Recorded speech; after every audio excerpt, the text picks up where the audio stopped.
Holy crap, Barcelona, you were on fire. But welcome to Friday Night Smackdown Hot Takes. My name is Conman167, and this is the series where I ask you over on Twitter to submit any hot takes, thoughts, concerns, opinions, or whatever else you may have on the show. And then I sit down right here every single week. We talk about them, roast them, critique them. It's a great time. And last night's Smackdown was insanely fun to watch, in my opinion. It aired at 3 p.m. Eastern Time, and so many people in my TikTok chat couldn't quite comprehend that the show wasn't taking place in the United States of America and that it took place overseas and that there's more to this world than just the United States of America. Okay, there's time zones. Oh, folks, I'm getting pissed off already. No joke. I think I was asked it about maybe 2,000 times over the course of the entire night. Every time I looked over at my TikTok chat, it was just, how are you watching the show? Is the show on early? Oh my god, why am I missing the show? Con, how do I watch it? But get yourself a VPN. Crash Out Con came early. So let's just get into the hot takes before before I lose my mind. We all know that the crowds overseas are more energetic than the US, but Barcelona was awesome. Pro wrestling is amazing. And oh, by the way, new tag team champions. I'm happy for them to get gold once again. It took them a little bit and a change of attitude, but they got it done. US crowds should be embarrassed of themselves. Incredible crowd tonight. Overseas crowds are absolutely beautiful. That's it. That's all. All right, so let's get into the crowd right here. The live crowd from Barcelona was insanely loud all night long, and I can only imagine how amazing it must be to watch a show on TV and only see some live events maybe throughout your entire life, for a show to roll into your city, a Friday Night Smackdown show that you actually get to attend in person. I can only imagine how loud I would be if I was seeing some of these superstars for the very first time in my life, and that I had never seen a WWE live TV show before. Like, there is a huge difference between a live event and a television production from WWE, and to be a part of that television production, of course you're going to be loud. So that's one thing with these international crowds that is so special, is that they're experiencing this for the first time. There had never been a live SmackDown from Barcelona before. So can you just imagine being a part of that crowd, being a part of that energy in that arena?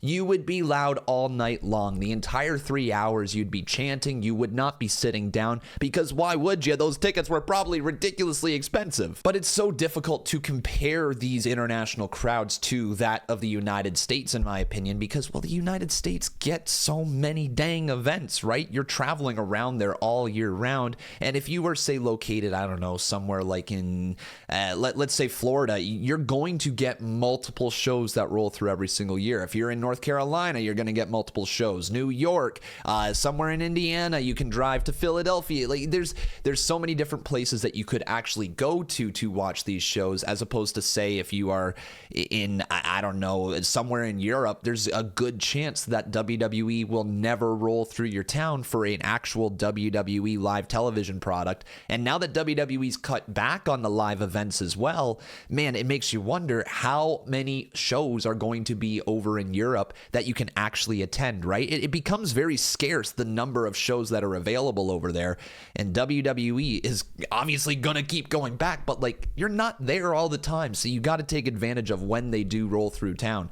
I just love that the international crowds get the chance to be loud on TV on the road to WrestleMania, where all the stories are important. Just a great decision to make this tour happen right now. Now, I can only imagine what the next crowds are going to be, because we're going to have a crowd off on the road to WrestleMania here. We're going to have people being loud in one city trying to outdo the last one, and it's just going to be a challenge from week to week to see which crowd can be the loudest. I love it, but then we'll roll back into America for WrestleMania season, and everybody will be sitting on their hands. Yay! Now let's touch on the second part of that, the Street Profits becoming the new tag team champions. So it's been a long time since we've seen the Street Profits hold on to tag team gold in WWE. If I'm not mistaken, it's been like something like 4 years. It's been a hot minute, which is actually insane to say, considering the state of the tag team division in WWE over the last 4 years. It hasn't been incredible, but you've also had it dominated by people like the Usos, and the Judgment Day were holding on to those tag titles for a while. Then they split the tag team titles at WrestleMania,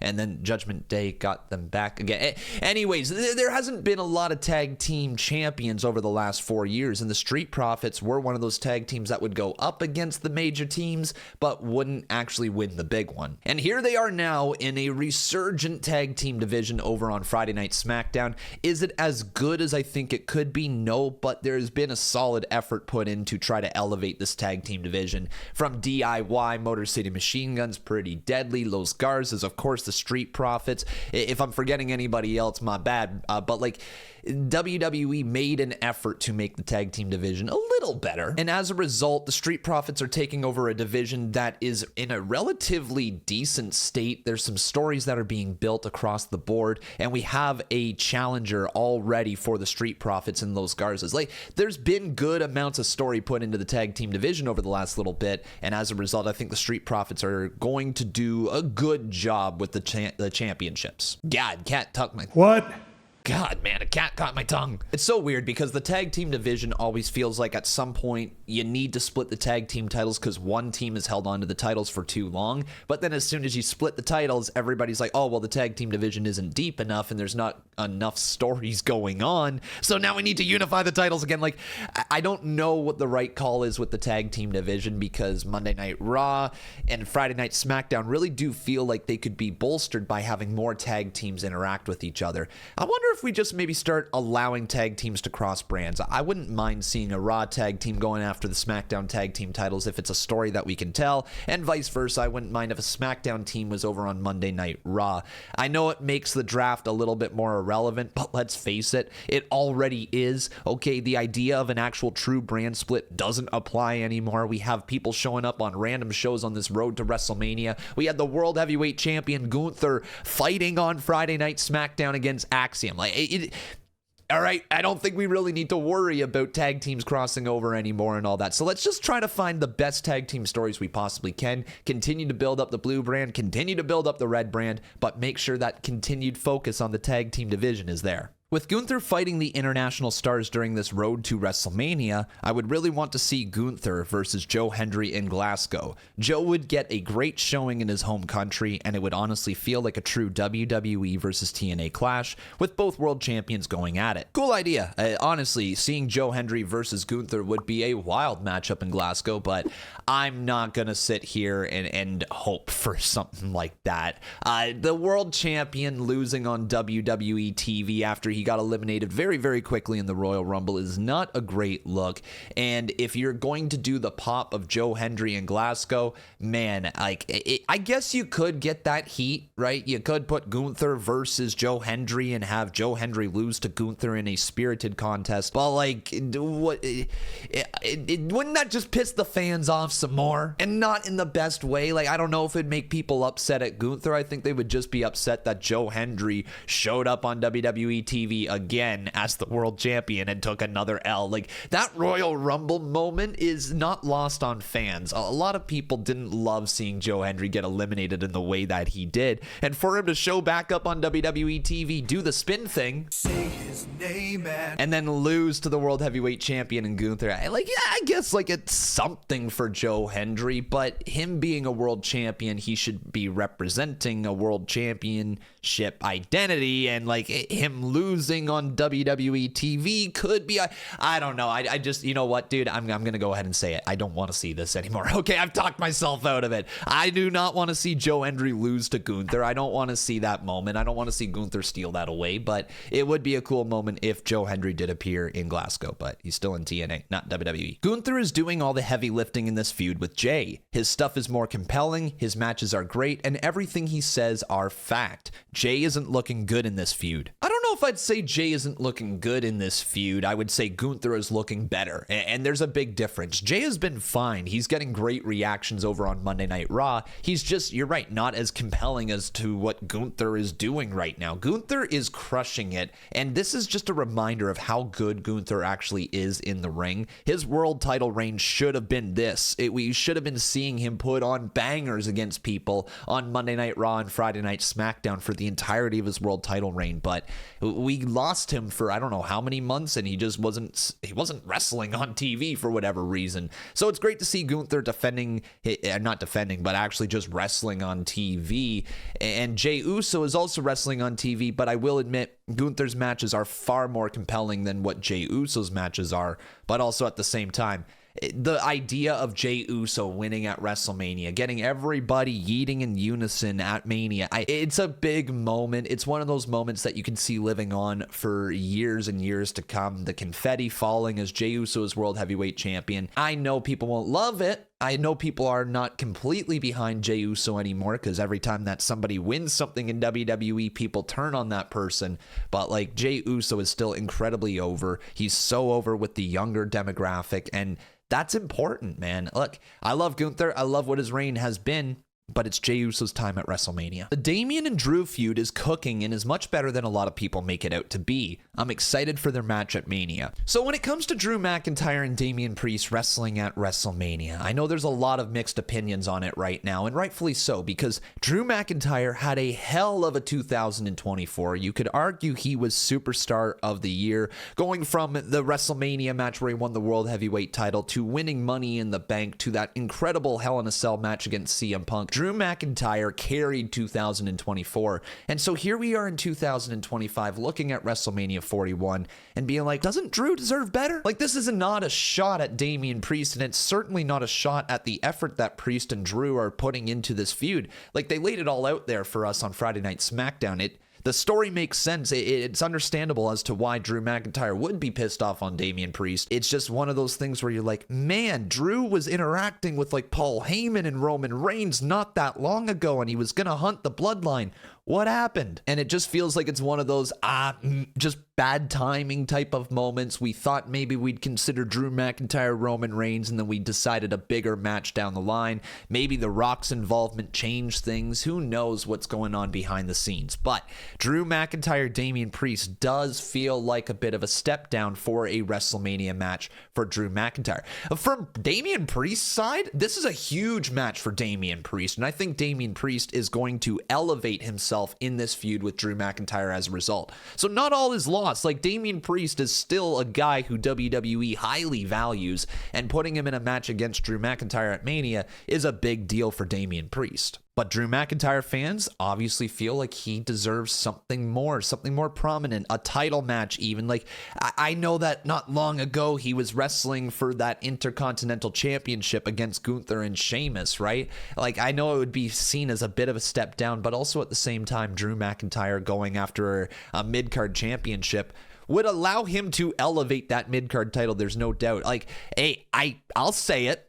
If they wanted to, LA Knight Drew McIntyre feels like a more compelling feud for WrestleMania over the United States title than what Damian Priest and Drew McIntyre are doing. If you wanted to, you could even make that a triple threat, although we seem to have a lot of triple threats at WrestleMania this year already. But you get what I'm saying, right? It feels like there's bigger feuds out there for Drew McIntyre for WrestleMania. But that being said, these are pros. These guys are incredible at what they do. And if you give them a few weeks to add to this build, I'm sure we're going to be singing a different tune come WrestleMania. If you add this as like a no DQ match, or hell, if you made this a #1 contenders match for the WWE Championship, I'd probably be a lot more invested in what's going on. So there's still a lot of build to come. WrestleMania is not tomorrow. We still got quite a few weeks before it. So fingers crossed that we're all going to be incredibly invested in what they got going on. Screw it. Probably too late in the build, but since they lost the titles, I kind of want to see Ciampa versus Gargano Mania match just for the heck of it. The nostalgia from NXT Black and Gold is strong with this one. I understand. I love NXT Black and Gold as well. However, that being said,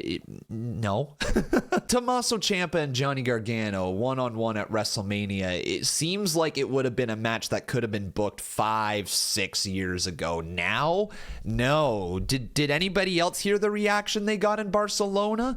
Crickets. It's a damn shame too, because I do love DIY. I love what Johnny Gargano and Tommaso Ciampa bring in the ring, but ever since they turned heel, they just haven't connected with the crowd. It almost feels like the New Day situation, just not to the same level, where like you had this really popular tag team as a babyface team, they turned heel, obviously are not fan favorites anymore, and instead of getting heat, they're just kind of there. And DIY put on great tag team matches as tag team champions and once again elevated the tag team division as a whole. But when it comes to caring about the characters of Johnny Gargano and Tommaso Ciampa, I don't think anybody cares more about the characters now than when they did when they were baby faces. You know what I mean? I think people would have been invested in a Ciampa-Gargano feud back when Ciampa and Gargano were a little bit butting heads with each other. But now they're both heels. They've both done dastardly things. Nobody's really behind one guy over the other. And so a WrestleMania match now between those two just doesn't have the story, in my opinion. Like, I don't know if that would even fit on the card on the Friday before WrestleMania. You know what I mean? Like, it doesn't feel like it has the heat for a WrestleMania match. And so, not trying to be overly negative on your hot take right here, but that would feel out of place at WrestleMania this year, wouldn't it? 2 weeks straight and no appearances, and they still say they got plans for her. Us Alexa fans are tired of not seeing her. She's literally getting paid just to fumble us. Just to fumble us? Wait, do you mean that she's getting paid just for WWE to fumble her? I think that's what you're saying. I still think they have plans for Alexa Bliss. I don't think that the Wyatt Six stuff is going away anytime soon. They've just been off TV with an injury to Bo Dallas, if I'm not mistaken. But yeah, Alexa Bliss was just in the Elimination Chamber match. I think there's more stuff planned for her, or at least I imagine there is. She got a massive reaction at the Royal Rumble when she returned. But you're right, it's been a little bit like, what's going on with Alexa? What's going on with the Wyatt Six? It almost feels like WWE doesn't know if the Wyatt Six are available for WrestleMania, and they don't know if there's this major program surrounding them for WrestleMania. So it could be one of those, like, wait until after Mania, and then we're going to really ride this story for the next 3-4 months. Like, I could see that happening, right? I could see them saying, hey, we need a major story on TV after WrestleMania. Bring out the Wyatt Six and Alexa Bliss. In terms of WrestleMania this year, Alexa does feel like she maybe isn't going to be on the card, or if she is on the card, it's going to be in some sort of multi-women match for the Women's United States title or the Women's IC Championship, something like that. I just, maybe she wrestles in a tag team. Maybe she gets affiliated with Nikki Cross again. Maybe that's the kickstart to WrestleMania. Maybe there you go. You got Alexa Bliss and Nikki Cross versus Liv Morgan and Raquel Rodriguez for the tag team titles at Mania. Maybe. So, like, there is certainly a possibility Alexa Bliss could be on the WrestleMania card, and what I just said with the tag team titles probably seems the most direct way we could get there, especially considering she is being affiliated with the Wyatt Six right now with the whole QR code popping up and some imagery and all of that stuff. So her and Nikki together as a tag team again might be the direction. Man, fuck you, con man. You spoiled. I used to like you. All right, let's talk about this, guys. People in America for the next few weeks. Smackdown airs at 3 p.m. if you haven't heard. Or 4 p.m. or whatever time it ends up airing. It's international, all right? It's not airing at your local regular time, live. So I'm going to continue to post about hot takes, my clips, and live tweets, and all that stuff. I'm going to continue to post like normal because the show is actually airing at that time, and people are willing to discuss it in live time as well. You got to remember, the world isn't just in America, right? Like, we've got the world outside of America as well. You know, like, the people in the UK stay up till what, like 4 a.m. just to watch WWE every single week? It'll give them a little bit of a break. They get to watch it a bit earlier this time. And so they're going to talk about it in live time, and I'm going to talk about it in live time as well. So if that does upset you, my advice to, well, you is stay off of social media during this time because you're going to get spoiled. The chances of me being the one who completely spoiled it for you are very, very minuscule. It's probably more so you logged onto social media, saw a few spoilers in a row, then saw mine, and were like, oh, you were the reason I got spoiled. But you were going to be spoiled anyways because you were on social media after WWE happened and you hadn't seen it. Okay, you're going to get spoiled. But what I will say is I'll be a little more mindful to not include straight up like results in my hot takes tweets, okay? That way, if you happen to look at the hot takes tweet, you're not going to be immediately spoiled on some results. But also at the same time, why are you looking at my hot takes tweet right here? Why are you on social media if you don't want to be spoiled? But this will be a thing for the next few weeks, all right? So if this is not your cup of tea, watching WWE at a later time, time after it already happened, then be sure to get yourself a VPN. Thanks to Surfshark, you can go to surfshark.com/conman and get yourself a VPN. Save 4 months by subscribing to Surfshark, all right? So shout out to them. Not an official sponsor of this video, but I also thought that we should let you guys know there is a way to be able to watch. You just got to get a VPN and change your location to Canada, the UK, or wherever else you want in the world that is showing it on Netflix, all right? So get yourself that VPN, surfshark.com/conman. But it's not my fault, okay? It wasn't my fault. Great show. A nice vignette of Rey Fenix, but what was that other teaser with the number 4? Okay, so we had 2 major teasers for potential people showing up in WWE. One, it looks like it's Rey Fenix. It looked like the one was very obviously Rey Fenix, similar tattoos. We all know that he's on his way. It's not going to be a surprise. It's almost being delivered in the same way that Penta is. But there was another vignette with like some smoke and the number 4, and there's a lot more questions around what that is. So first and foremost, Rey Fenix, gonna be a great addition to WWE, an incredible high flyer, and if he's going to the main roster, we could either reunite him with Penta as the Lucha Bros, or have him go on a solo run, maybe have him even fight Penta, because we've seen that in the past in Lucha Underground, and it's incredible. There's a lot of options here for Rey Fenix, and if he's going to show up before Mania, I question as to what his WrestleMania match is going to be, but also at the same time, if he shows up after WrestleMania, he could be one of those stars that WWE centers the entire division around. Like, I could see him winning a United States title or an IC championship very, very quickly in his career, or tag team titles alongside of Penta. Now, on to the number 4. What the hell was that? What was the smoke? What was the 4? What did it all represent? I have a working theory, all right, because in a few weeks' time, it is going to be April 4th, and that is Friday Night Smackdown. I wonder if that is like a bit of a hint that we are going to see whoever this is on April 4th. That would be kind of neat. There's also the ability that it could be in 4 days, which was from Friday Night Smackdown. If you count Friday, Saturday, Sunday, Monday, what the hell did I just do with my hand right there? Monday, 4 Horsemen. Monday is 4 days away if you count Friday and Monday itself, so maybe Monday Night Raw is something. There is also the potential it could mean it was 4 weeks from now, which could be April 11th. That is also a possibility. It could also have nothing to do with the actual debut, and it could have to do with, I don't know, maybe a faction's coming. Maybe a faction of 4 people is on their way. Maybe that's the name of the faction.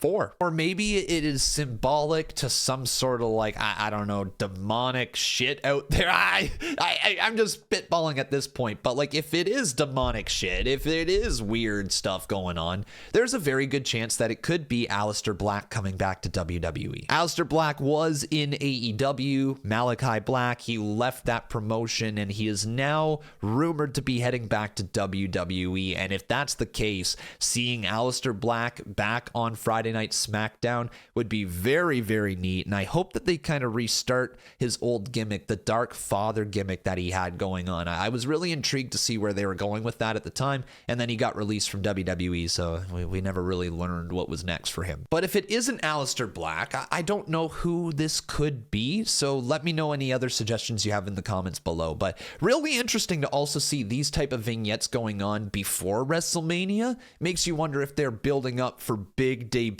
after WrestleMania, right? Like the Raw after Mania is usually accompanied by a big debut, and the SmackDown after Mania is usually accompanied by a big debut. So if you had Rey Fenix on Raw and you had Aleister Black on SmackDown as your big debuts after Mania, I think that'd be a pretty cool moment. Charlotte and Tiffany brawling like that was exactly what this feud needed. Yeah, you know what also this feud needs? Better security. What was going on with everybody in the security team last night? How could you not separate Tiffany Stratton and Charlotte Flair? How did you let it get so out of control that they came back into the ringside area to the point that Tiffany was up on the Jumbotron and jumped off and hit a swanton? It was wild to actually watch the security team fail so hard at separating Charlotte and Tiffany Tiffany, but I will agree that Charlotte and Tiffany, this is exactly what their feud needed. We needed something from Tiffany Stratton because she kept getting jumped by Charlotte. We needed to see her fight back, but I was hoping that she was maybe going to jump Charlotte Flair as opposed to run in head on with her music playing, by the way, because that's not a surprise. But we didn't. We got just a straight up brawl, face to face, no sneak attacks, nothing like that. It was just literally the brawl that they needed to have.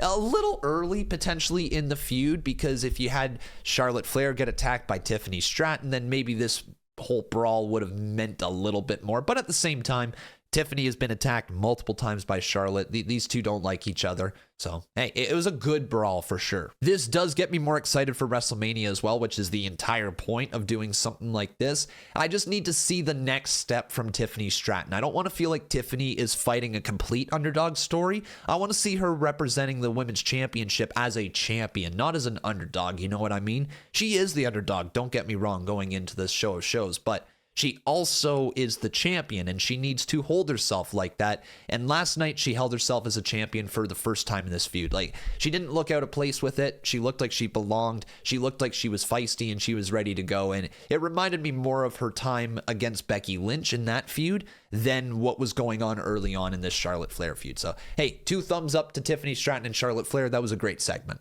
Using Liv Morgan to build everyone's feud, but doesn't have a major place at WrestleMania yet. It is a little unfortunate for Liv Morgan, as it feels like a lot of feuds have gone through her, and she's not going to be a part of like a women's world title match at WrestleMania, and she's just kind of given the tag team titles as a consolation prize. It does suck for her, and it does suck for the fans of Liv Morgan, because it does feel like she deserves a little better. And when it comes to WrestleMania, I really don't know what Liv Morgan's match for the tag team titles could be if it's not Alexa Bliss and Nikki Cross. I just don't know who fits in to face them at WrestleMania. So it is a question of like, what do we have going on for Liv Morgan after an incredible year? It'd be cool if she got like a one-on-one match against, say, like a Trish Stratus or something like that. Like, that would be cool for Liv Morgan. But she's truly in like a bit of a state of limbo right now, waiting for the next feud to come together. So I hope they have something planned for Liv Morgan at WrestleMania. She obviously deserves to be there.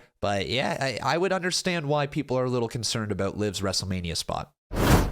But that's it. Those are your hot takes. If you wish to submit your hot takes in the future, be sure to follow me over on X at Conman167, and also be sure to leave a like on this video. Make sure you subscribe to the channel and turn on those notifications as I upload wrestling videos every single day. Thanks for watching. We'll see you tomorrow.